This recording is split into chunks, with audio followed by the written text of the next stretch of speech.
Mfugaji mwenzangu, siku zote kuna jambo linalowakera wafugaji wengi.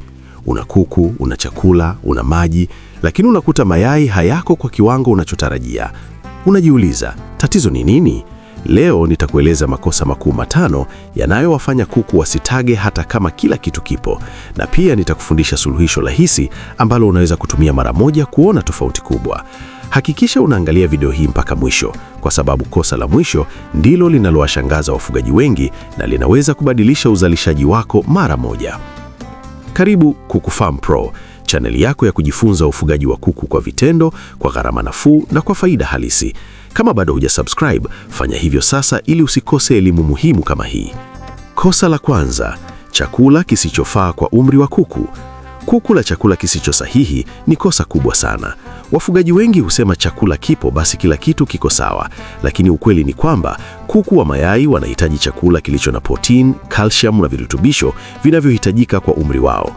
Kuku akipewa chakula kisichofaa, miili yao hushindwa kutengeneza mayai vizuri. Wanakula lakini mayai hupungua. Hii ni sababu moja ya wafugaji wengi kupoteza faida bila kujua. Suluhisho ni rahisi. Tumia chakula cha layers kinacholingana na umri wa kuku wako. Hakikisha kina protini ya kutosha kwa ajili ya viungo vya mayai na calcium ya kutosha kwa ajili ya maganda imara. Pia hakikisha chakula ni safi, hakina unyevu na kimehifadhiwa vizuri. Kosa la pili, maji machafu au kukosa maji. Kuku hawezi kutaga bila maji. Hata kama chakula ni kizuri sana, bila maji yanayotosha, uzalishaji hupungua mara moja. Maji machafu au yasiyopatikana muda wote humfanya kuku apunguze kula, na kuku akipunguza kula, mayai hupungua moja kwa moja. Suluhisho ni rahisi sana. Badilisha maji kila siku. Safisha vyombo vya maji mara kwa mara. Hakikisha maji yapo muda wote, hasa wakati wa joto. Hii ndilo jambo la msingi ambalo wafugaji wengi hulipuuza, lakini linaweza kubadilisha matokeo ya kila siku. Kosa la tatu, stress bandani.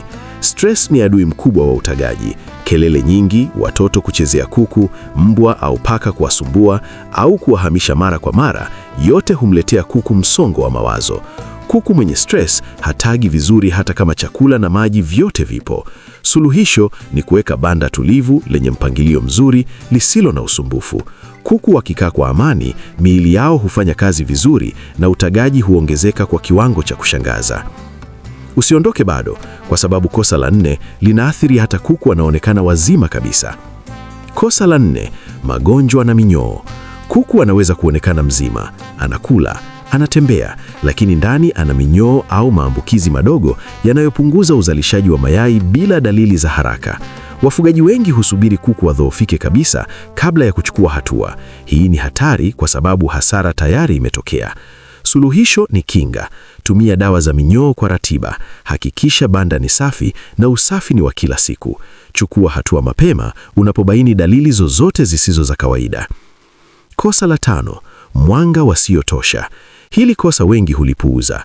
Kuku wa mayai wanahitaji mwanga wa kutosha kila siku. Bila mwanga wa kutosha, hata chakula kizuri na maji ya kutosha havitoshi. Suluhisho ni rahisi. Hakikisha kuku wanapata masaa 14 hadi 16 ya mwanga kila siku. Hii inaweza kuwa mwanga wa jua mchana na mwanga wa umeme mchana au siku mapema kama inahitajika. Mwanga sahihi husaidia kuku kuzalisha mayai kwa kiwango cha juu na kudumisha afya zao. Mfugaji mwenzangu, kama kuku wako wasitage hata kama chakula kipo, tatizo mara nyingi si chakula pekee, ni maji, ni mazingira, ni mwanga na ni afya ya kuku. Ukirekebisha makosa haya 5, utaona tofauti kubwa ndani ya muda mfupi sana. Kama video hii imekusaidia, bonyeza like, subscribe Kuku Farm Pro na share kwa mfugaji mwenzako. Andika comment niambie, ni kosa lipi limekushangaza zaidi. Tunaendelea kujifunza pamoja, hatua baada ya hatua, ili ufugaji wako uwe na faida kubwa kila siku. Usisite kujiunga na madarasa yetu kwa njia ya WhatsApp kwenye namba 0734 301 2118. Asante na karibu sana.